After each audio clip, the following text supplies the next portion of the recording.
Pal 105.1 is the Breakfast Club, and we got a special guest in the building. Yes, sir. Our guy, David Banner. From M-I, cricket letter I, cricket letter S, cricket. No, you did it all wrong. You did it all wrong. It's M-I, cricket letter I, cricket letter I, humpback I. There you go. Yes, it is. You got to be from the South to know that. Roll off your tongue like that, bro. David Banner's here. What up, Banner? Man, wonderful. What's cracking? Look at this book already. Think and Grow Rich. And he got everything bookmarked and everything. He ain't got to worry about that. Oh no, Banner got it. Already.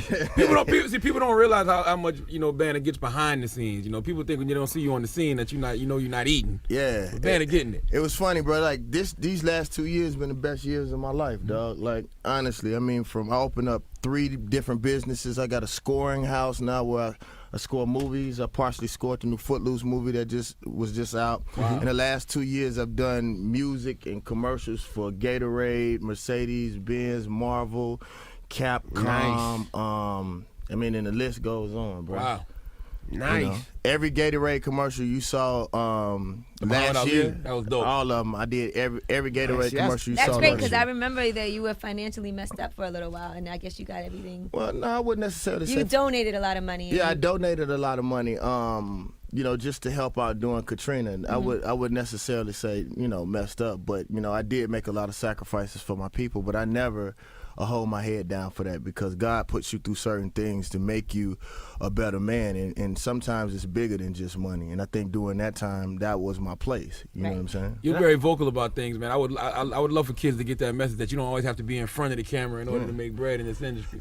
Actually, the people that's one of the reasons why I wanted to come up here and talk was because actually the people who really make the money, like they distract us and get us into fame, and we want to be famous. But you think about the artists who have held a lot of these companies up, one person in particular, and I'm not gonna call their name, I seen them in LA homeless, and I know for a fact that they were the reasons why one of these companies didn't fold. You know what I'm saying? Their record actually helped that company get past, their debt, and then, they don't have no health care plans. Right. They don't, at least give them a job. But you know what, Banner, is it the company's fault or is it the way we spend our money's fault? You know what I mean? Because at the end of the day, we get millions of dollars. You know what I mean? And a lot of times, is it the company's fault that we don't invest our money right and do the right things with our money and go out there and buy jewelry, cars, and some a lot of people that aren't raised knowing how to invest their money and how to deal with finances, but especially if your though? parents didn't teach you. I didn't know how to. I didn't know anything about money when I was growing up. I also think it's not about us knowing our worth in the beginning, because we sell off a lot. I mean, you think about a lot of the deals that these kids are getting right now that because they don't know and right. Nobody's telling them, like, $70,000 for a 360 deal, you selling off most of your life. At one point I signed off my likeness. I didn't even own the way that I looked. Right. But we don't know that aspect of business. We don't have people to come. Like what I did was I went back to Mississippi. I'm talking to the kids. I'm letting them know. They have my number. If you end up getting these deals, call me and let me. A lot of times we don't know until it's too late. Right. You know what I'm saying? So you don't know your worth, and you come from the hood, so they throw you, a couple $100,000 or $1 million, and you may look at that like that's more money than I ever had in my life. But in the greater scheme of things, somebody else is making $80-90 million, and yeah, you getting a meal, and for you that's a lot, but it's until later you feel like, well, okay, well, all right, I got a meal, but I'm actually worth, and what I brought to this company is millions and millions of dollars, and I only got a fraction of that. Right. So it's partially because we're not in the environment to learn those types of things. And sometimes people are very desperate to get on too. Like They want to get a deal, they get offered something, and they jump at the opportunity because they don't know if they're going to get that chance again. So they're like, look, this is the deal. I'm going to take it because I just want to sign to a label. Absolutely. So how can we, Banner, empower ourselves financially in 2012? Well, what's amazing is the way that I'm putting out my new record. It's a movement called 2-in-1, and I actually was influenced by Louis C.K. And the thing is, what I'm trying to show people is that if we think about it, the people who feel the most helpless right now in the music industry are the fans and the artists. And think about it. The fans and the artists are the most important people in this equation. And when I say artists, I don't mean just the rappers. I mean the DJs. I mean the graphic artists. I mean even the urban DJs. Think about it. Like, You now have people to the point where you walk in the clubs and you got dudes with laptops, not even mixing. Right. Like, and the people who really set the foundation for it don't even get those checks that they used to get. Right. You know, I mean, let's just us be honest about hip hop and where it is right now. The reason why we're still able to talk and we're still here is because of our outside businesses. I know your hustle, homie. Like, the DJing part is a very, very, very, very small part of it. Right. And we actually still do those things to stay in contact with our people. It's irrelevant, right? You know, but the thing is, we have to bring some type of relevance back to our music. So I came up with this situation that's called 2 in 1. With my new album, Sex, Drugs, and Video Games, what I'm telling people is, I'm like, listen, I'm getting 2 million people to donate at least $1 at davidbanner.com. You're getting 16 songs, A$AP Rocky, Snoop Dogg, Lil Wayne, 2 Chainz, Game, Nipsey Hussle. I mean, it goes on and on and on, the list of artists that I got on this album, and you're getting 16 videos. Every week we dropping a song, then a video, new song, then a video, new song, then a video, to also show people that it's not one of the records that, and that's one of the problems too. We gave people singles, and then folks got the album, and the album was whack. Right. And we blame it on the internet, but that's not the case. Country music wasn't affected by the internet. You know, we look at the numbers that Adele is doing, but look at the stuff on the hip hop level or something that has to do with people from urban situations. We selling 8,000, 10,000 when other genres of music are not affected because number one, we put out bad music, That's very hot true. singles and bad music, and then we gave it away with free albums, and they're not mixtapes. Let's stop saying mixtapes because they're not mixtapes. They're real songs, whole albums, mixed and mastered, and we're giving them away. So the thing is, we have to start paying for something. There is no value. Think about a woman or a man that we ever had, you know, close relations with, and we didn't have to work with them. Did we ever call them back? Did we ever have respect for them? Now, you don't buy the cow when you get the milk for free. Imagine getting Jay-Z's second album for free. What you would have thought about that album. No, it was waiting for that album to come out. It was waiting for the video. It was going to the record store. It was hollering at your homeboys trying to get at it. It was the whole process. And when you paid that money, it made you feel good about it. If we would have got those albums for free, Outkast for free, Tribe Called Quest for free, we wouldn't have no respect and the admiration that we have for those artists.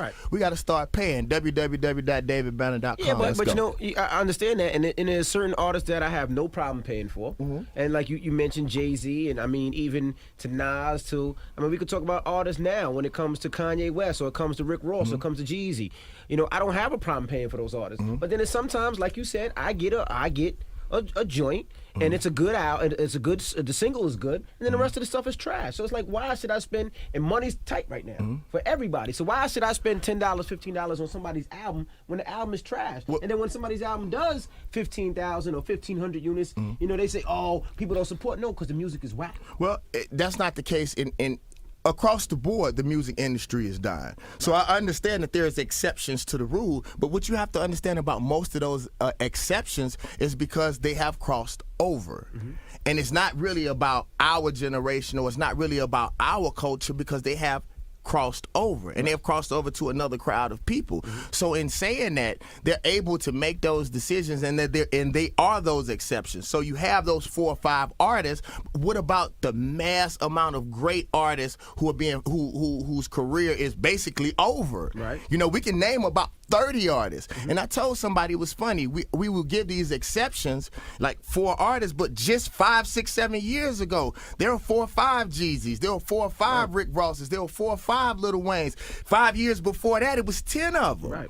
So it's to the point now where we have to look at the culture and stop. There's no creativity though anymore. And it's like right now you're getting, like you said, another Jeezy. You're getting another Rick Ross. You're getting another DMX. But think about the times when music was better. There was a David Banner who was in his own lane. There was a T.I. in his own lane. There was a Jay in his own lane. There was a Nas in his own lane. It seems like everybody's in the same lane. So what we have to do is we have to find those artists, because I'll give you an example. You have artists who will try to go down that road, and look what happened to their career. We have to support those artists. Whoever they may end up being, we pick those artists, whoever they may end up being, then why can't they have that level of success? The real problem is there's now a new generation who now feel like they don't have to pay for rap music because they have it.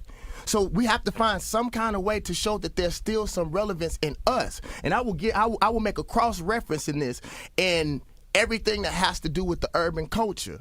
You look at Trayvon Martin's death. The things that some of our government officials have said about a young black child's death, I mean, it's appalling. Right. So we look at that. Okay, that's what you think about our children. Okay, look at where our music is and how it's been devalued and how there's no value and people don't even feel like they should pay for it. That's the value in what they believe. The things that they think anything connected with urban culture now, they don't feel like there is no value, no anything in it. You're able to disrespect it. You say anything that you want to, even in us in the N-word. I mean, I asked a white friend of mine, I said 10 years ago, would you have called me the N-word? And he said no. And I said, you know why? Because you were either scared or you had respect for our people. And he said, you're right. And I said, so if it's easy for you to call me the N-word now, why is that? Well, you know, he said because I either don't fear you or respect you. And I think that's a cultural thing that we have to change. I think that's our fault because, you know, music is an art form and art is a reflection of life. And we don't show the respect for ourselves that we should. We walk around and call ourselves the N-word. We celebrate the drug culture in our music. We glorify the gang culture. We haven't showed a lot of respect for ourselves. Right. But historically, you know that there's more to it behind that. That's the reason why I call my album Sex, Drugs, and Video Games. It's because if you only have a certain amount of stimuli, if in our hoods all we get is negativity, every time you see a movie, whether we make that movie or not, we selling drugs, we just got out of jail, or we driving a black Escalade, or our name is Uzi. Okay, we listen to the music that's given to us. That's all we ever hear. I said it in swag. If that's all these kids hear or see, that's all they will ever be. Right. So in saying that, there's a reason. Since we got here 400 years ago, we would call the N-word whether we wanted to or not. So we internally accepted it. Now that we regurgitating it, we wonder why we do that. And that's why I say in Sex, Drugs, and Video Games, if life is really a video game, who really has the controller? Right. No, I absolutely agree. So in saying that, let's make this transition. I'm asking, New York right now has the power. I'm gonna show you. We will give any major clothing label our money, whether it's Louis Vuitton, Gucci, $3,000-$4,000. Right. Don't ask a question. You don't see no billboards with people of culture in it, and we advertise these people more than anybody else in the world and never ask a question. I'm saying right now, I have a system that's set up that will show that the urban culture is still a viable entity. Right now, New York can change and show an example of this. If that's the case and you feel what I'm saying, whether you like David Banner or not, at davidbanner.com right now, I'm asking New York to get up, donate $1. That's all I'm asking.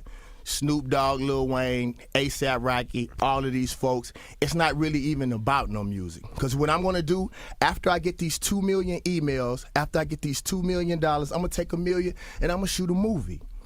After I shoot this movie, I'm going to move on. I'm going to try to make us an urban CNN. To me, it's not about the music. It's about us starting to control our own images. Yeah, but how do we change that? You know, I'm doing it now. I'm going to tell you why. Because, you know, you look at 10 years ago, there was positivity out there. Right. There was the Cosby Show. There Right. was A Different World. There was Steve Urkel's show. There was a bunch of shows that was positive, Right. still funny.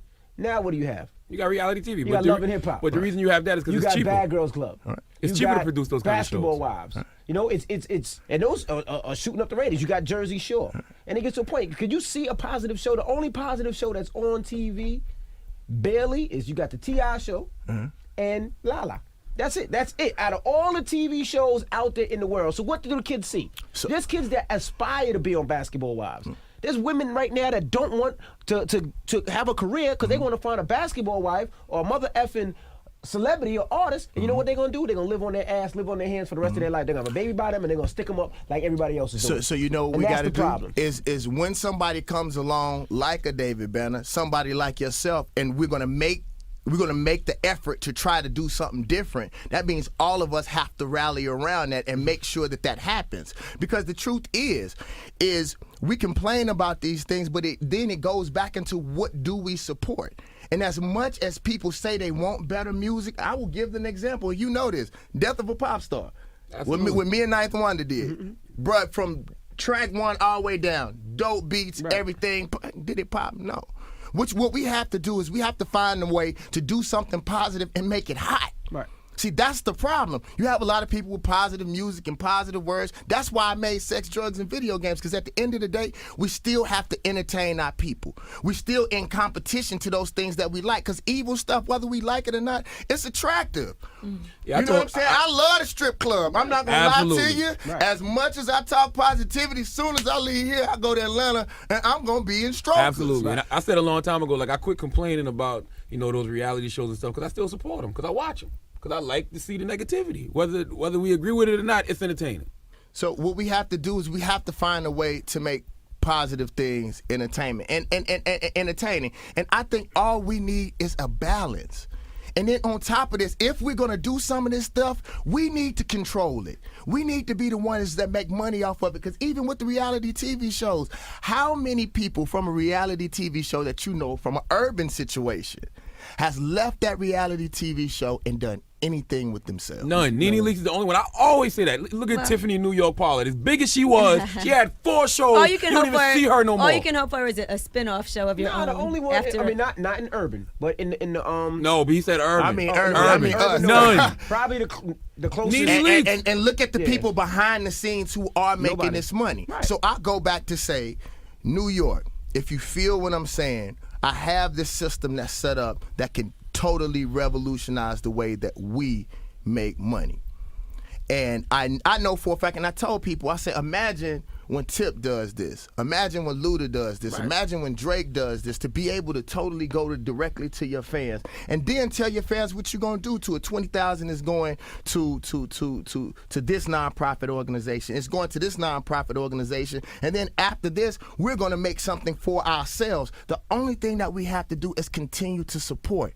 Even with the movie situations, you have something that'll come out like The Great Debaters, and we say that we want better stuff.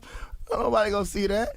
Red Tails did okay. Decent. It did decent, Barely. but not for what it could have done for right. our culture. Right. Now, you said you were inspired by Louis C.K., Yeah. the comedian. Right. So explain what he did, just so everybody who doesn't know. Well, Louis C.K. did the dopest thing I've ever seen. First of all, he said that he was really tired of doing television shows that wasn't real. Like, man, like if my wife cheat on me, 9 times out of 10, we're going to get a divorce, and we both going to be miserable for the rest of our life. Absolutely. He said, why not do TV shows like that? So he started doing his own television show when he edited his show on FX on his laptop. So I was thinking the same thing. I was like, dude, when I was in Mississippi, I started from $100. I bought 100 CDs, sold them 100 CDs on the corner, made 1,000, bought 1,000 CDs, made $10,000.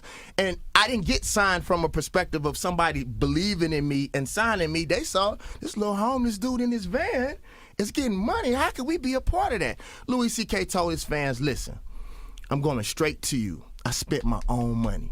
You guys, y'all have no idea what I spent on this album. 16 videos, 16 of the top stars in the game, dude. Ain't nothing for free.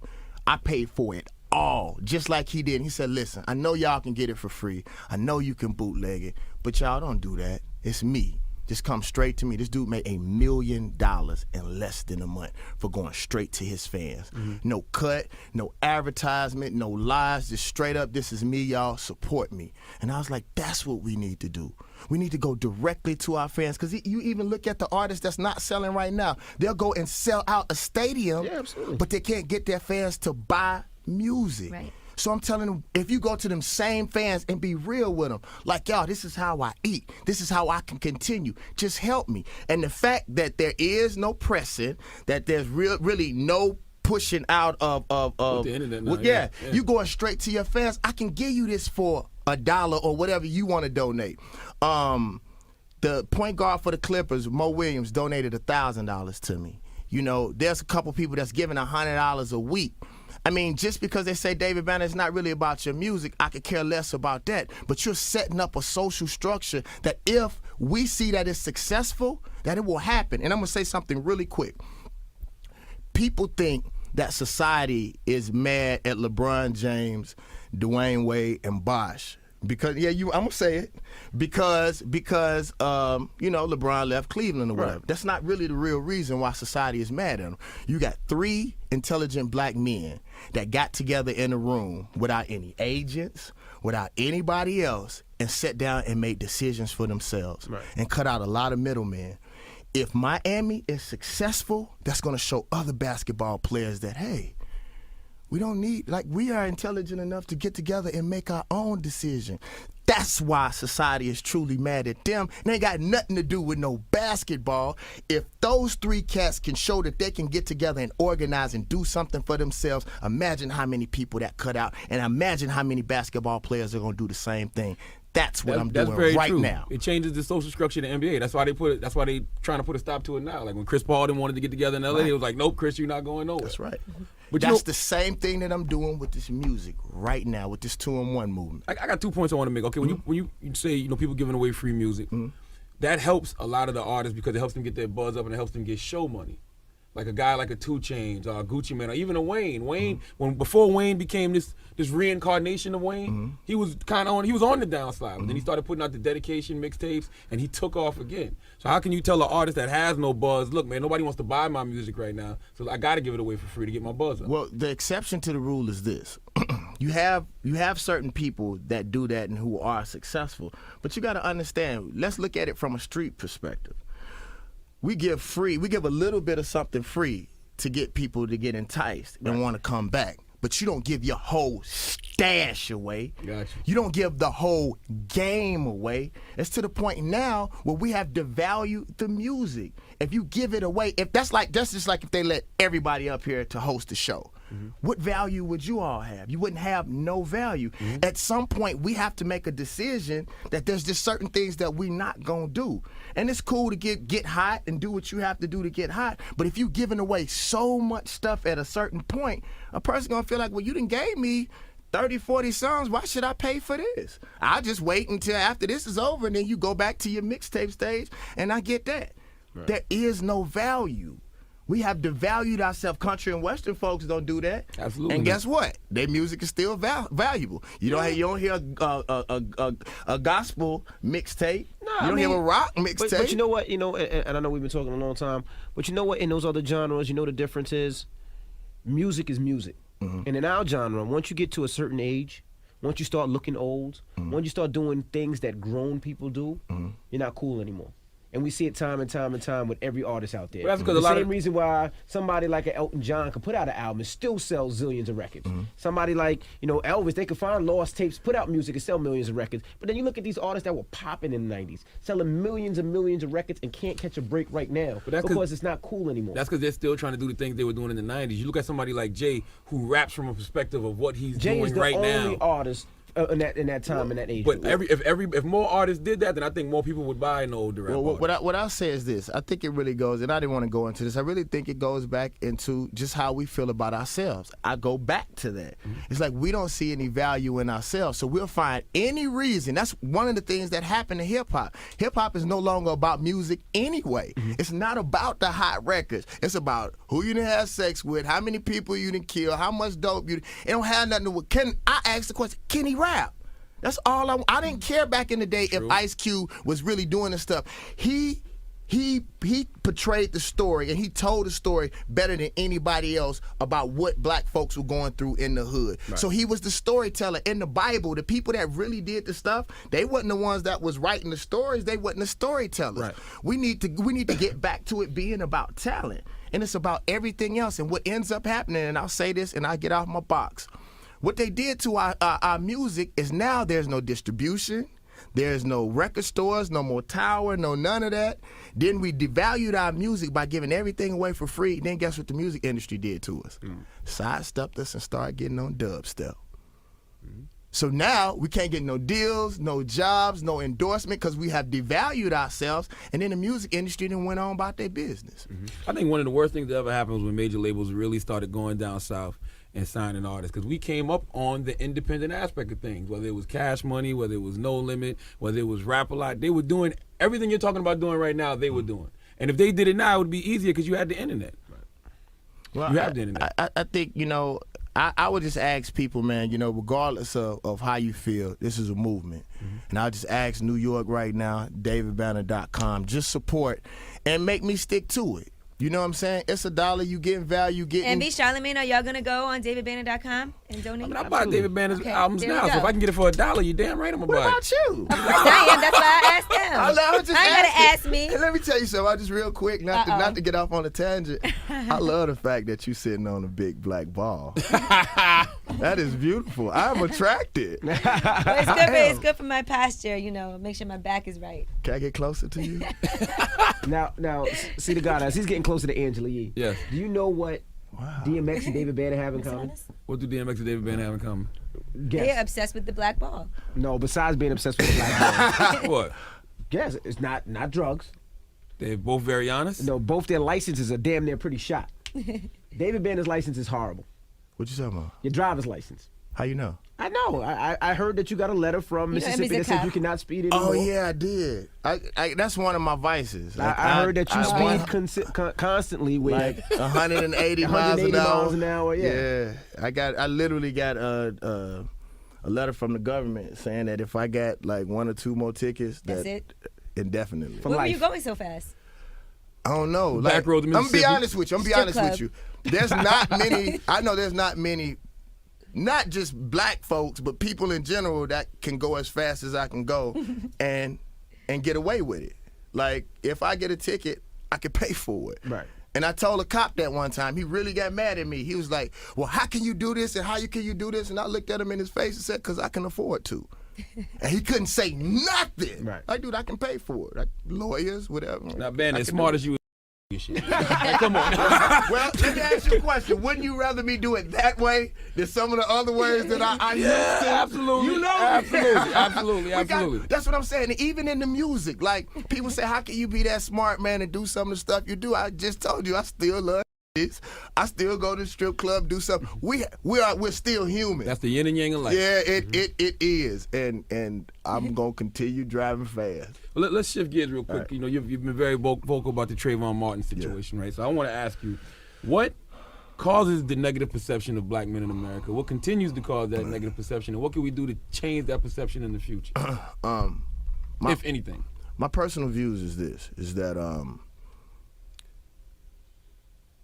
American society fears that, this is my personal opinion, this is not the opinion of all black people, they fear retribution. You know, and historically, you know, people of culture have been treated very bad. And you look at, you know, the white male period in general, he's probably been the most aggressive person historically with every culture, but is never looked at as being aggressive. Black folks don't do nothing to nobody but themselves for the most part. Think about it. We all know if we do anything to any white person that we going to jail forever. Absolutely. We may break in their cars and their houses and take some of their little, you know, small little things and trinkets, but we know if we do something to white folks that we going to jail forever. We don't do nothing. We are aggressive towards ourselves, so why is everybody so afraid?